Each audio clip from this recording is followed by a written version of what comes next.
शांताकारं भुजंगशयनं पद्मनाभं सुरेशं विश्वाधारं गगनसदृशं मेघवर्णं शुभांगं लक्ष्मीकान्तं कमलनयनं योगिभिर्ध्यानगम्यं वंदे विष्णु भवभयहरं सर्वलोकैकनाथं।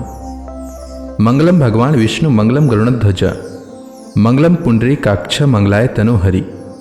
ओम नमो भगवते वासुदेवाय। आज का दिन आप सभी के लिए मंगलमय हो। आज पौष महीने का 20वां दिन है। आइए सुनते हैं पौष मास की कथा का 20वां अध्याय। सूत जी कहते हैं, राजधानी में पहुंचकर राजा परीक्षित को अपने उस निंदनीय कर्म के लिए बड़ा पश्चाताप हुआ। वे अत्यंत उदास हो गए और सोचने लगे, मैंने निरपराध एवं अपना तेज छिपाने के लिए ब्राह्मण के साथ अनार्य पुरुषों के समान बड़ा नीच व्यवहार किया। यह बड़े खेद की बात है। अवश्य ही उन महात्मा के अपमान के फलस्वरूप शीघ्र से शीघ्र मुझ पर कोई घोर विपत्ति आवेगी। मैं भी ऐसा ही चाहता हूं, क्योंकि उससे मेरे पाप का प्रायश्चित हो जाएगा और फिर कभी मैं ऐसा काम करने का दुस्साहस नहीं करूंगा। ब्राह्मणों की क्रोधाग्नि आज ही मेरे राज्य, सेना और भरे पूरे खजाने को जलाकर खाक कर दे, जिससे फिर कभी मुझ दुष्ट की ब्राह्मण देवता और गौओं के प्रति ऐसे पाप बुद्धि न हो। वे इस प्रकार चिंता कर ही रहे थे कि उन्हें मालूम हुआ कि ऋषि कुमार के शाप से उन्हें तक्षक डस लेगा। उन्हें वह धधकती हुई आग के समान तक्षक का डसना बहुत भला मालूम हुआ। उन्होंने सोचा कि बहुत दिनों से मैं संसार में आसक्त हो रहा हूं, अब मुझे शीघ्र वैराग्य होने का कारण प्राप्त हो गया। वे इस लोक और परलोक के भोगों को तो पहले से ही तुच्छ और त्याज्य समझते थे।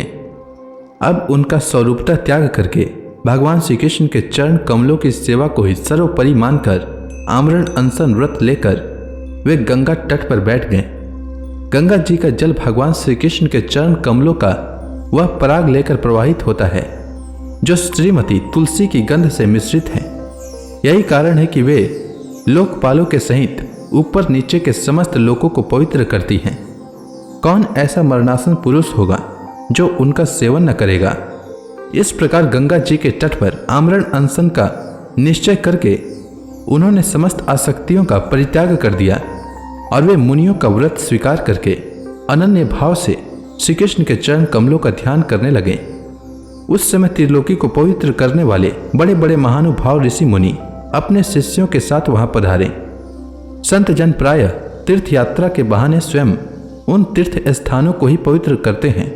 उस समय वहां पर अत्रि, वशिष्ठ, चैवन, सार्थवान, अरिष्टनेमि, भृगु, अंगिरा, पराशर, विश्वामित्र, परशुराम, उतथ्य, इंद्रप्रमद, इदमवा, मेधातिथि, देवल, आष्टिसेन, भारद्वाज, गौतम, पिपलाद, मैत्रेय, औरव, कश्यप, अगस्त्य, भगवान व्यास, नारद तथा इनके अतिरिक्त और भी कई श्रेष्ठ देवर्षि, ब्रह्मर्षि तथा अरुणादि राजर्षि वर्यों का शुभागमन हुआ।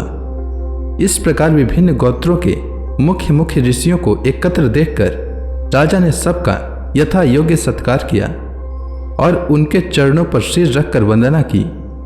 जब सब लोग आराम से अपने अपने आसनों पर बैठ गए, तब महाराज परीक्षित ने उन्हें फिर से प्रणाम किया और उनके सामने खड़े होकर शुद्ध हृदय से अंजलि बांधकर वे जो कुछ कहना चाहते थे उसे सुनाने लगे। राजा परीक्षित ने कहा, अहो, समस्त राजाओं में हम धन्य हैं, धन्यतम हैं, क्योंकि अपने शील स्वभाव के कारण हम आप महापुरुषों की कृपा पात्र बन गए हैं। राजवंश के लोग प्रायः निंदित कर्म करने के कारण ब्राह्मणों के चरण धोवन से दूर पड़ जाते हैं। यह कितने खेद की बात है। मैं भी राजा ही हूँ। निरंतर देह गेह में आसक्त रहने के कारण मैं भी पाप रूप ही हो गया हूं। इसी से स्वयं भगवान ही ब्राह्मण के शाप के रूप में मुझ पर कृपा करने के लिए पधारे हैं। यह शाप वैराग्य उत्पन्न करने वाला है, क्योंकि इस प्रकार के शाप से संसारासक्त पुरुष भयभीत होकर विरक्त हो जाया करते हैं। ब्राह्मणों, अब मैंने अपने चित्त को भगवान के चरणों में समर्पित कर दिया है। आप लोग और मां गंगा जी शरणागत जानकर मुझ पर अनुग्रह करें। ब्राह्मण कुमार के शाप से प्रेरित कोई दूसरा कपट से तक्षक का रूप धरकर मुझे डस ले अथवा स्वयं तक्षक आकर डस ले, इसकी मुझे तनिक भी परवाह नहीं है। आप लोग कृपा करके भगवान की रहस्यमय लीलाओं का गायन करें। मैं आप ब्राह्मणों के चरणों में प्रणाम करके पुनः यही प्रार्थना करता हूँ कि मुझे कर्मवश चाहे जिस योनि में जन्म लेना पड़े, भगवान श्री कृष्ण के चरणों में मेरा अनुराग हो, उनके चरणाश्रित महात्माओं से विशेष प्रीति हो और जगत के समस्त प्राणियों के प्रति मेरी एक सी मैत्री हो, ऐसा आप आशीर्वाद दीजिए। महाराज परीक्षित परम धीर थे। वे ऐसा दृढ़ निश्चय करके गंगा जी के दक्षिण तट पर पूर्वाग्रह कुशों के आसन पर उत्तर मुख होकर बैठ गए। राजकाज का भार तो उन्होंने पहले ही अपने पुत्र जन्मेजय को सौंप दिया था। पृथ्वी के एक छत्र सम्राट परीक्षित जब इस प्रकार आमरण अनशन का निश्चय करके बैठ गए, तब आकाश में स्थित देवता लोग बड़े आनंद से उनकी प्रशंसा करते हुए वहां पृथ्वी पर पुष्पों की वर्षा करने लगे तथा उनके नगारे बार बार बजने लगे। सभी उपस्थित महर्षियों ने परीक्षित के निश्चय की प्रशंसा की और साधु साधु कहकर उनका अनुमोदन किया। ऋषि लोग तो स्वभाव से ही लोगों पर अनुग्रह की वर्षा करते रहते हैं। यही नहीं, उनकी सारी शक्ति लोक पर कृपा करने के लिए ही होती है। उन लोगों ने भगवान श्री कृष्ण के गुणों से प्रभावित परीक्षित के प्रति उनके अनुरूप वचन कहे। राजर्षि शिरोमणि, भगवान श्री कृष्ण के सेवक और अनुयायी आप पांडु वंशियों के लिए यह कोई आश्चर्य की बात नहीं है, क्योंकि आप लोगों ने भगवान की सन्निधि प्राप्त करने की आकांक्षाओं से उस राज सिंहासन का एक क्षण में ही परित्याग कर दिया, जिसकी सेवा बड़े बड़े राजा अपने मुकुटों से करते थे। हम सब तब तक यहीं रहेंगे जब तक ये भगवान के परम भक्त परीक्षित अपने नश्वर शरीर को छोड़कर माया दोष एवं शोक से रहित भागवत धाम में नहीं चले जाते। ऋषियों के ये वचन बड़े ही मधुर, गंभीर, सत्य और समता से युक्त थे। उन्हें सुनकर राजा परीक्षित ने उन योग युक्त मुनियों का अभिनंदन किया और भगवान के मनोहर चरित्र सुनने की इच्छा से ऋषियों से प्रार्थना की, महात्माओं, आप सभी सब ओर से यहाँ पधारे हैं। आप सत्य लोक में रहने वाले मूर्तिमान वेदों के समान हैं। आप लोगों का दूसरों पर अनुग्रह करने के अतिरिक्त इस लोक या परलोक में और कोई स्वार्थ नहीं है। विप्रवरो, आप लोगों पर पूर्ण विश्वास करके मैं अपने कर्तव्य के संबंध में यह पूछने योग्य प्रश्न करता हूं। आप सभी विद्वान परस्पर विचार करके बतलाइए कि सबके लिए सब अवस्थाओं में और विशेष करके थोड़े ही समय में मरने वाले पुरुषों के लिए अंतःकरण और शरीर से करने योग्य विशुद्ध कर्म कौन सा है। उसी समय पृथ्वी पर स्वेच्छा से विचरण करते हुए किसी की कोई अपेक्षा न रखने वाले व्यास नंदन भगवान श्री सुखदेव जी महाराज वहां प्रकट हो गए। वे वर्ण अथवा आश्रम के बाह्य चिन्हों से रहित एवं आत्मानुभूति से संतुष्ट थे। बच्चों और स्त्रियों ने उन्हें घेर रखा था। उनका वेश अद्भुत का था। 16 वर्ष की अवस्था थी। चरण, हाथ, जंगा, भुजाएं, कंधे, कपोल और अन्य सब अंग अत्यंत सुकुमार थे। नेत्र बड़े बड़े और मनोहर थे। नासिका कुछ ऊंची थी, कान बराबर थे, सुंदर भौहें थी। इनसे मुख बड़ा ही शोभायमान हो रहा था। गला तो मानो सुंदर शंख ही था। असली ढकी हुई, छाती चौड़ी और उभरी हुई, नाभि भंवर के समान गहरी तथा उदर बड़ा ही सुंदर त्रिवली से युक्त था। लंबी लंबी भुजाएं थी। मुख पर घुंघराले बाल बिखरे हुए थे।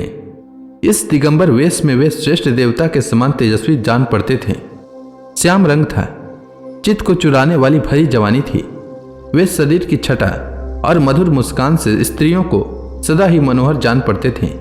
यद्यपि उन्होंने अपने तेज को छिपा रखा था, फिर भी उनके लक्षण जानने वाले मुनियों ने उन्हें पहचान लिया और वे सब के सब अपने अपने आसन छोड़कर उनके सम्मान के लिए उठ खड़े हुए। राजा परीक्षित ने अतिथि रूप से पधारे हुए श्री सुखदेव जी को सिर झुकाकर प्रणाम किया और उनकी पूजा की।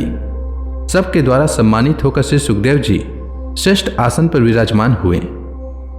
ग्रह, नक्षत्र और तारों से घिरे हुए चंद्रमा के समान ब्रह्मर्षि, देवर्षि और राजर्षियों के समूह से आवृत श्री सुखदेव जी अत्यंत शोभायमान हुए। वास्तव में वे महात्माओं के भी आदरणीय थे।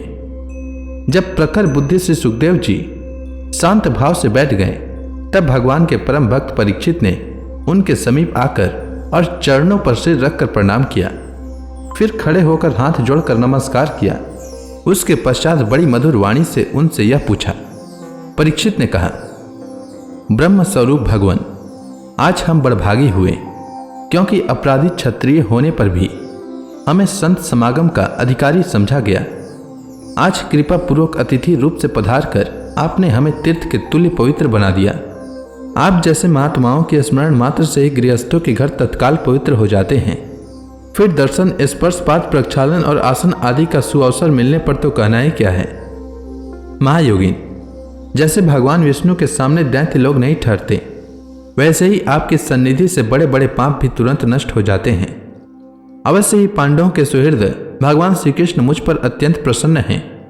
उन्होंने अपने फुफेरे भाइयों की प्रसन्नता के लिए उन्हीं के कुल में उत्पन्न हुए मेरे साथ भी अपनेपन का व्यवहार किया।